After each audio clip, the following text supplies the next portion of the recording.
Hello, welcome to this video where I'll be ranking the filmography of the Japanese anime director Makoto Shinkai. I've been meaning to do this for a long time because I finished kind of watching all of his films a few weeks ago. So it's taken me quite a while to kind of to sit down and do this, but I want to do it. And also, what I'm going to be doing is making separate videos for most of these films and doing standalone reviews to get more in depth into the films and my thoughts on them. And something that I really want to do on my channel moving forward is to have a regular kind of just animation film review.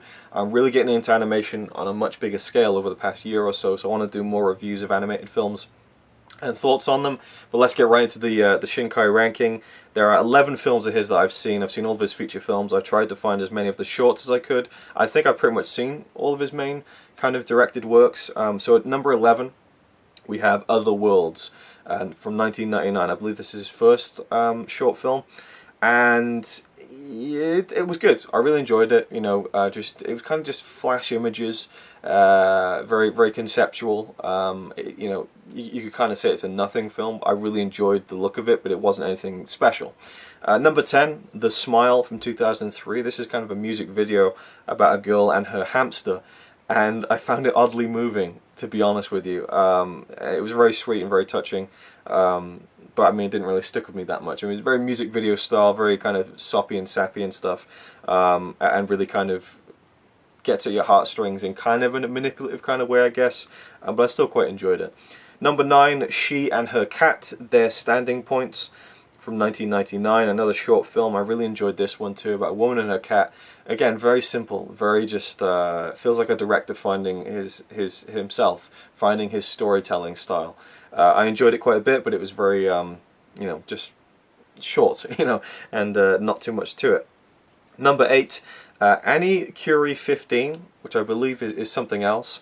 So he's kind of made this short film as part of a bigger project or something, and the title is A Gathering of Cats from 2007. This is a minute long, and I absolutely loved it. It's about a cat who keeps getting his tail stood on by his family, and he's getting so pissed off about it that he imagines himself gathering all his cat friends together and destroying all of humanity, and it's absolutely hilarious.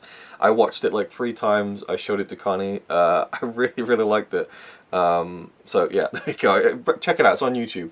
Really fun. You don't even need to see the subtitles in a way. It's just it tells itself. A minute long. I just thought it was a really well done minute-long film. Number 7, Voices of a Distant Star from 2002.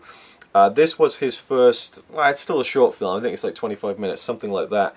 But he made this entirely himself on his computer, and for that reason alone, it is pretty staggering. I mean, you can tell that it isn't like of the highest production values, but super impressive for what it is, and it's a really beautifully told story about a boy and a girl, which becomes a trend in his movies. But it's about a boy and a girl, and the girl goes off into space, and the boy stays back on Earth, and they try and stay in touch with each other. And it's really about that. It's about this this melancholic longing for a relationship. Like, it's just, there's something really raw about it in a way, and it gets quite, you know, big with the ideas, which again a lot of his films do, but and the sci-fi concepts and stuff. But I really liked it. It was really good. Not fantastic, but really impressive, mainly from just how he did that all himself. And I believe there's a version of the film where he does all the voices too, something like that. But yeah, it's one I want to go back to, and I think I'll find even more in it that I like. I just really liked the again, the melancholy in the film. It didn't feel overplayed. It felt quite in tune with how it actually feels sometimes when you've lost touch with someone, even though the circumstances in the film are a little bit different. Number 6, Children Who Chase Lost Voices, also released as Journey to Agartha, from 2011. I think this is his longest film, but it certainly feels longer than most of his stuff, and it kind of felt like that. I was really disappointed with this film, actually. It's better than the other ones that I've mentioned so far, but I really felt like it could have been one of his best. But ultimately, with the Children Who Chase Lost Voices, I just started to feel like it was way too derivative of Hayao Miyazaki's work, from designs to the story. And it's a great story. It's a really good story that follows this girl going into this other land, and it was really suspenseful. And the first 30 minutes are fantastic when you're trying to figure out what this world is and what's going on within it. And then when we get to the world, it's kind of wow and all this, but by the end of it, I just felt like it was cribbing far too much from Miyazaki, which might completely be on the wrong foot. I'm not saying that he sat down and said, I'm going to take this and this from Miyazaki, but that's how it feels. And when you're reminded of other things so much in a film, it kind of takes away from it. But also by the end of it, I didn't feel like I loved the characters as much as I should have. It's still a really good film, though. I was just disappointed because this could have had real potential to be a phenomenal film, and it wasn't quite for me. Number 5, 5 centimeters per second from 2007. Another one I was disappointed in. It's basically three shorts. It's an hour long, and you have these 3 kind of short films, but it's the same character, and you see a progression of his journey throughout kind of young adulthood. The first part is fantastic about him going to meet this girl, and the train he's on keeps getting delayed, and it's just so brilliantly done. That first 20 minutes or so is just almost perfect in my eyes. The second story was really interesting too. The third one I felt like was just kind of trying to wrap it up, and then it ends with this music video, which just was far too cheesy for my taste. And I want to go back to this because this is the first Shinkai film I ever watched, and maybe now that I've kind of digested his whole filmography, I might see it differently. But I was really disappointed in this, but it's still really good. I mean, the well, not even the animation, the art is stunning. Just the way that it's all been put together, the artwork is gorgeous. So a lot of the animation in this film is quite simple, but the way that it's drawn and animated and little effects that he does, which we'll get to in a couple of films, which I really want to talk about. But yeah, really enjoyed it, but I felt like it could have been more again. Number 4, Someone's Gaze from 2013. This is just another short film, actually. I thought it was wonderful.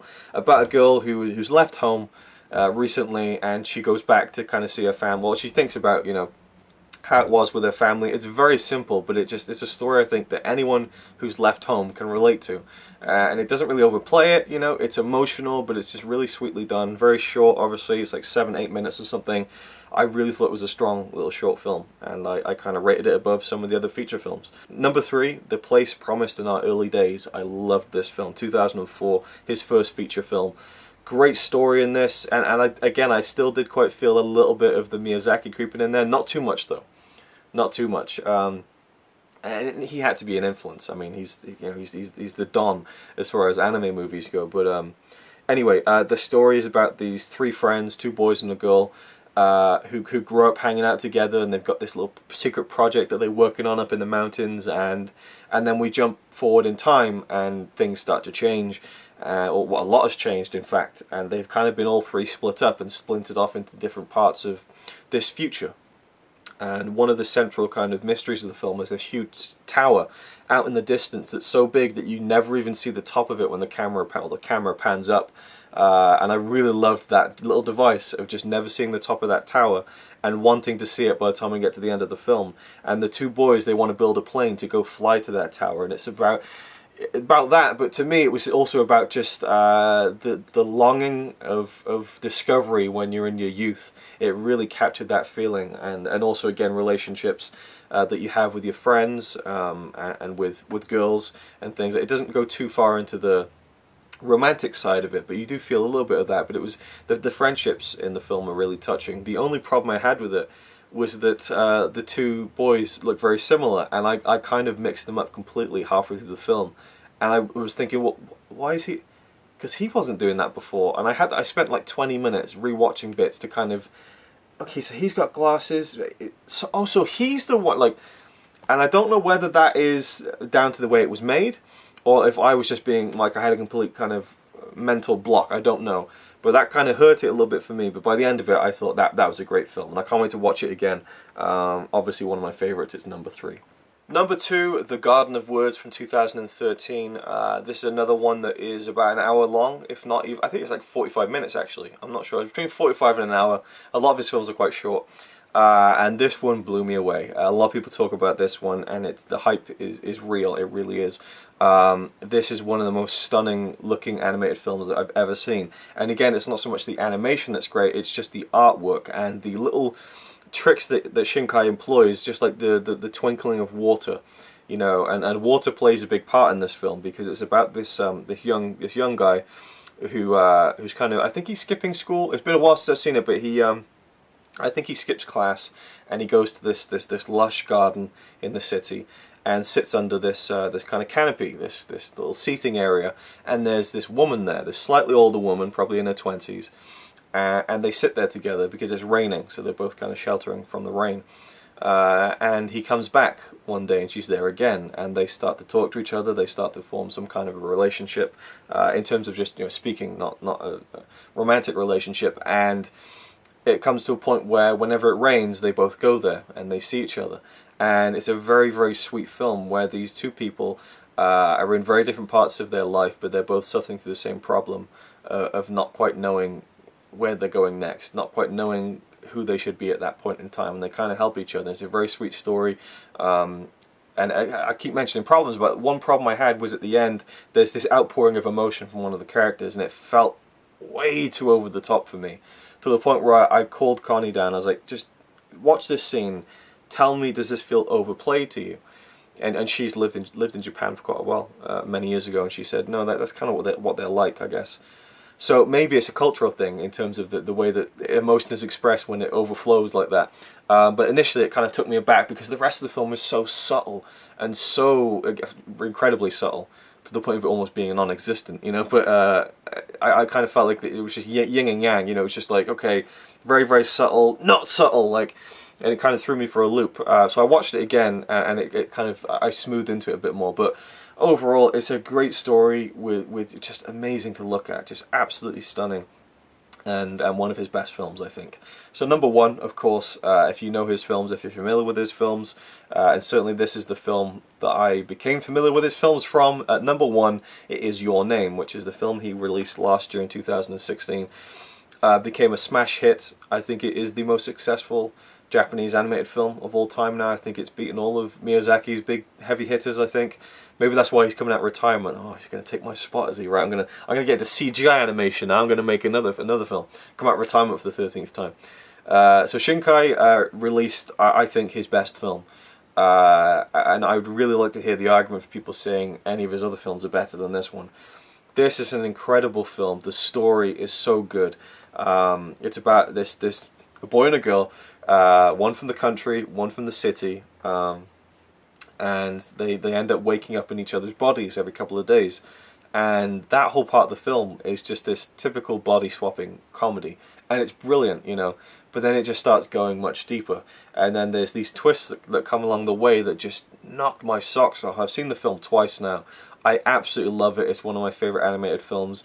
I think it's a masterpiece. I really do. Like, and again, it just feels like everything that he's been building upon from his very first short film all the way up until Your Name has come to fruition in this fantastic film.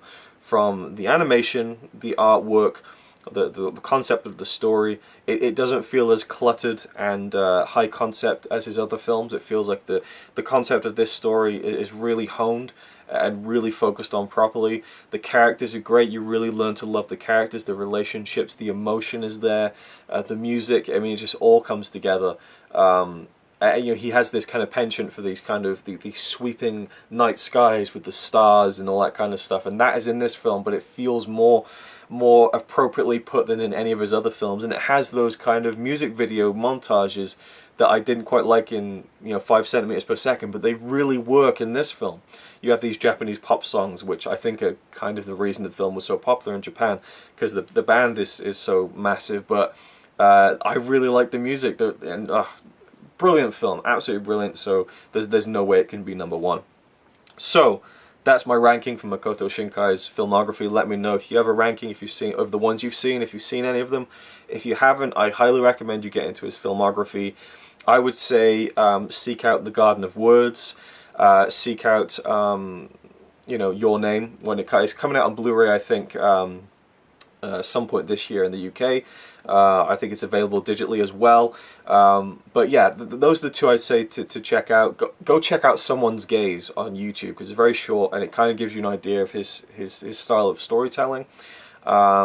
And the other ones are very much worth checking out too, but those two are really the two brilliant films that he's made so far. So far.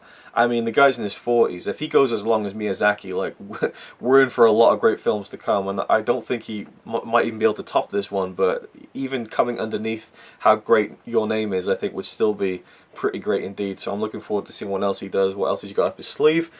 And I do plan to review some of his films, I guess the feature films, and give them separate videos to talk about, because I love his films and I want to talk about them more. Maybe rewatch them before I do it, because this has been like a 5-month process of watching his whole filmography, so I'm kind of fuzzy on some of the details. And again, like I said, I want to do more animation reviews, so hopefully I can get to that at some point. You know, I have all these plans on my channel, but I'm really getting passionate about animation in a way that I never have before, almost to the point where this is like my new silent film obsession, is animated films. And there's so much from all around the world and all time periods to go back and check out that I haven't seen. You know, animated films really aren't limited to Disney and Pixar, as great as those films are as well. When you start looking further to Japan and stuff, and even other countries like France, you really see some great work and fantastic storytelling, and I'm a big fan of the format of storytelling that is animation. So thank you for watching, hope you enjoyed, and I'll see you in the next video. It's alright by me. Apart from the fact he throws cans of Carlin into a tree. Yeah, he's really cool. Yeah, he's really cool. But he's not quite as cool as you, 'cause